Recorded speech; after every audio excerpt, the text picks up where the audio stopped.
یہ بات کرتا ہوں کہ دعائے قنوت وہ صحیح ہے جو اہل حدیث پڑھتے ہیں.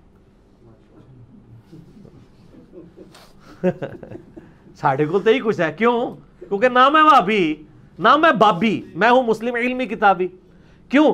یہ جو دعائے قنوت اللہم انا نستعینو کا پڑھ رہے ہیں نا، یہ حنفی حضرات، بریلوی دیوبندی، یہ دعائے قنوت تو ہے ہی نہیں. ہے تو قنوت نازلہ کی دعا ہے جو کافروں کے اوپر بددعا کی جاتی ہے. اور دوسرا، اس میں تو دعا کہیں ہے ہی نہیں ہے، اس میں تو سارے دعوے ہیں. اللہم انا نستعینو کا، اے اللہ میں تجھ سے مدد مانگتا ہوں، ٹھیک ہے، ونستغفرک، تیری طرف رجوع لاتا ہوں، ٹھیک ہے، تجھ پہ توکل کرتا ہوں. اس میں تو بڑے بڑے دعوے ہیں، یا اللہ یہ میں کروں گا. دعا تو وہ ہے جو جامعہ ترمذی میں ہے. مولا علی کے بیٹے حسن ابن علی کہتے ہیں کہ مجھے نبی علیہ السلام نے عشاء کے وطروں میں پڑھنے کے لیے دعائے قنوت تعلیم فرمائی. اللہم اہدنی فی من ہدیت وعافنی فی من عافیت وتولنی فی من تولیت وبارک لی فیما اعطیت وقنی شر ما قضیت فانک تقضی ولا یقضى علیک انہ لا یذل من والیت ولا یعز من عادیت تبارکت ربنا وتعالیت. کچھ الفاظ اس میں سنن کبری البیہقی کے ہیں، باقی ترمذی کے ہیں، اور اس کے بعد روشی بھی پڑھنا ہوگا. تو یہ دعا ہے دعائے قنوت، اور یہ واقعی دعا ہے.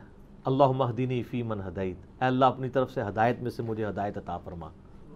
وعافنی فی من عافیت، اور عافیت عطا فرما اپنی عافیت میں سے. یہ ساری دعائیہ کلمات ہیں، یہ دعائے قنوت ہے. تو دعائے قنوت اہل حدیث کی جو ہے وہ ٹھیک ہے، اور ثنا جو ہے وہ بریلوی دیوبندیوں کی بہتر ہے. ٹھیک میں اس لیے نہیں کہہ رہا کہ دوسری دعا ثابت ہے استفتاح کے طور پہ بھی، لیکن جو بریلوی دیوبندی دعائے قنوت پڑھ رہے ہیں نا، وہ تو ثابت ہی نہیں وطروں کے لیے، وہ قنوت نازلہ کے لیے. البتہ اگر قنوت نازلہ وطروں میں پڑھی جائے، جیسا کہ صحیح ابن حبان میں، صحیح ابن خزیمہ میں آتا ہے، صحابہ کرام وطروں میں بھی بعض اوقات قنوت نازلہ کرتے تھے، تو اس وقت پھر وہ والی دعا بھی ٹھیک ہوگی.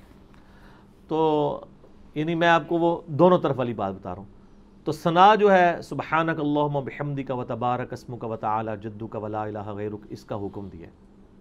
اسی طریقے سے آپ دیکھ لیں، صحیح مسلم میں حدیث ہے کہ نبی علیہ السلام رکوع میں سبحان ربی العظیم پڑھا کرتے تھے، اور سجدوں میں سبحان ربی الاعلیٰ کم از کم 3 دفعہ. اور جامعہ ترمذی میں حدیث موجود ہے کہ نبی علیہ السلام حکم دیتے تھے کہ رکوع میں سبحان ربی العظیم اور سبحان ربی الاعلیٰ پڑھو سجدے میں. تو یہ تسبیحات حکمی ہیں، باقی ساری تسبیحات اضافی ہیں. سبوح قدوس رب الملائکۃ والروح حکمیہ نہیں ہے، پڑھیں، سنت ہے. مسلم میں حدیث ہے نبی علیہ السلام رکوع میں پڑھتے تھے.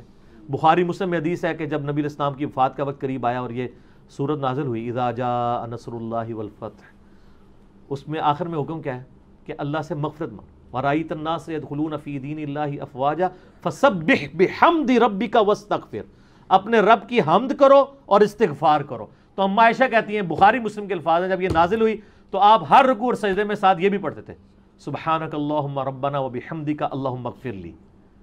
کیونکہ حکم کیا تھا؟ اللہ کی حمد اور استغفار کرو. تو رسول اللہ صلی اللہ علیہ وسلم نے اپنی وفات سے پہلے رکوع اور سجدے میں یہ دعا ایڈ کر لی تھی.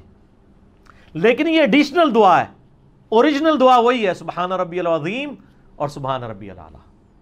دیکھیں کتنے مدنی پھول میں نے آپ کو دے دیے فی البدی، اور مسائل کلیئر کر رہا ہوں. اس کے لیے فرقوں سے نکلنا ضروری ہے. آپ کو بالکل پتہ چل جائے گا کون سا فرقہ کس جگہ پہ صحیح کھڑا ہے اور کس جگہ پہ. بلکہ ہم تو جو خود صحیح کھڑے ہیں ان کو بھی نہیں پتا کہ ہم یہاں پہ صحیح کھڑے ہیں، تو ان کو بھی بتاتے ہیں کہ سر یہاں صحیح کھڑے ہیں آپ. غلط تو ساری بتا دیتے ہیں، صحیح والوں کو تھوڑا بتاتے ہیں. لوگ کسی کو بتاتے ہیں کہ یار اس مسئلے میں آپ ٹھیک ہیں. آج تک آپ نے کسی اہل حدیث کا کوئی بیان سنا ہے کہ جی ماشاءاللہ بریلوی اس مسئلے میں بالکل ٹھیک ہے؟ یہ کوئی بریلوی کہے کہ جی اہل حدیث سے لاکھ اختلاف لیکن اس مسئلے میں اہل حدیث بالکل ٹھیک ہے. تو سر یہ حوصلہ اسی میں ہوگا جس نے زندگی میں ایک دفعہ جھوم کے کہا ہوگا کیا، نام ہے وابی، نام ہے بابی، میں ہوں مسلم علمی کتابی.